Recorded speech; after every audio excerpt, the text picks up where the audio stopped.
প্রিয় বন্ধুরা, আজকে এমন একটা মন্দিরে চলে আসলাম যা তোমাদের মাঝে তুলে ধরছি। অবশ্যই কমেন্ট বক্সে জানাবে যে মন্দিরটা কেমন হলো, বা তোমরা কেউ আসছো কিনা কখনো। এই রাস্তাটা দেখাচ্ছি না, দেখাচ্ছি সামনে।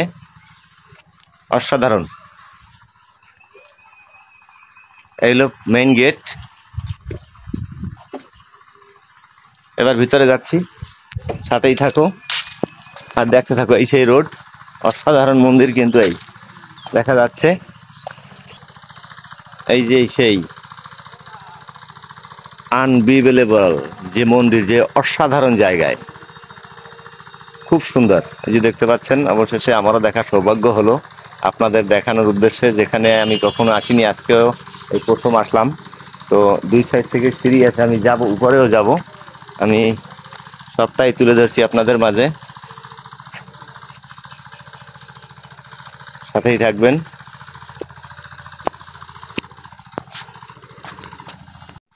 হ্যাঁ, এবার দেখতে পাচ্ছেন এই যে সিঁড়ি, আমি সিঁড়ি দিয়ে উপরে যাচ্ছি।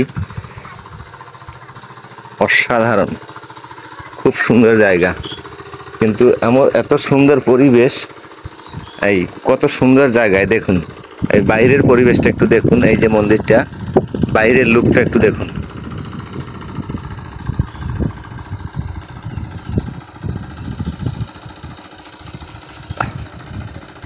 কেমন লাগলো বন্ধুরা, অবশ্যই কিন্তু কমেন্ট করে জানাতে হবে। এই সেই মন্দির, আমি একটু ভিতরে যাচ্ছি। লোকজন নাই, তবে আমি একটু যাব ভিতরে। আপনাদের জন্য এই গেটটা খুললাম। এই যে সামনাটা দেখতে পাচ্ছেন, আমি এখান থেকে আসছি।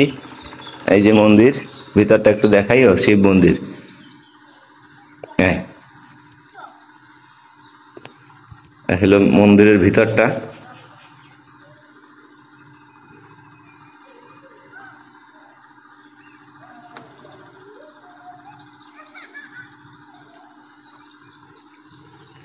আর এই পাশের লোকটা যদি একটু দেখাই, অসাধারণ, অসাধারণ জায়গা।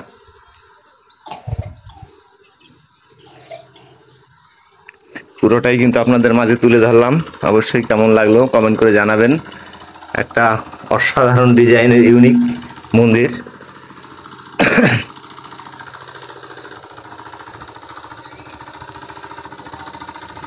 দুইটা সিঁড়ি, আমি এক পাশ দিয়ে উঠলাম আর এক পাশ দিয়ে নামলাম। দেখতে পাচ্ছেন, খুব সুন্দর জায়গা। এই হলো নিচের মন্দিরটা। দেখি ভিতরে কি আছে।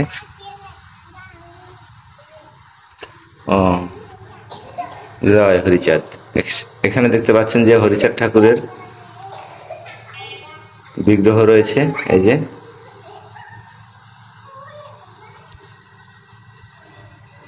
যেহেতু কেসি গেটটা আটকানো রয়েছে, আমি কেসি গেটের ফাঁকা থেকে এই ভিডিওটা শুট করলাম।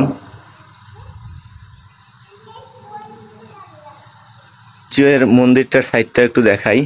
অসাধারণ কারুকার্য। এই যে দেখতে পাচ্ছেন মন্দিরের সাইডে, আমি কখনো আগে আসিনি, তো আপনাদের মাঝে তুলে ধরার জন্য আমার এখানে আসা। এই যে দেখতে পাচ্ছেন, একটা খুব সুন্দর পরিবেশ আসলে মন্দিরটা তৈরি করা হয়েছে। তো অবশ্যই সবাইকে একটু শেয়ার করে দেখার সুযোগ করে দিবেন। আপনাদের মাঝে তুলে ধরার জন্য এত প্রয়াস, তো আশা করি আপনারা সবার মাঝে একটু তুলে ধরে সাহায্য করবেন। সবাই একটু শেয়ার করে দিয়ে সবাইকে দেখার সুযোগ করে দিবেন। আপনাদের কাছে এই অনুরোধটুকু রইল। এই পাশে একটা ঘাটলা আছে, খুব সুন্দর।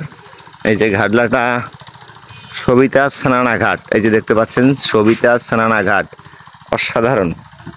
এই যে সিঁড়ি, এখানে মন্দিরে যদি কখনো আসেন আপনারা এখানে গোসল করতে পারবেন। অসাধারণ পরিবেশ। ওই পাশেই মেইন রোড। ওই যে সুন্দর পরিবেশের মাঝখান থেকে ওই যে আসছে, ওই যে রাস্তাটা দেখা যাচ্ছে। এখানে একটি আপনারা এসে সুন্দর একটু পরিবেশে বসার জন্য একটা স্থান আছে। এই যেই এটা আমি উঠলাম না, এখানে বাচ্চারা খেলাধুলা করতেছে। তো আপনাদের কেমন লাগলো অবশ্যই কমেন্ট করে জানাবেন। আজকের মতো বিদায় নিচ্ছি। আমি সমীর হালদার। এত সময় আমার সঙ্গে থাকার জন্য অসংখ্য ধন্যবাদ সবাইকে। এবং অবশ্যই এত সুন্দর এবং নান্দনিক একটি মন্দির সবাইকে শেয়ার করে দেখার সুযোগ করে দেবেন। ধন্যবাদ সবাইকে।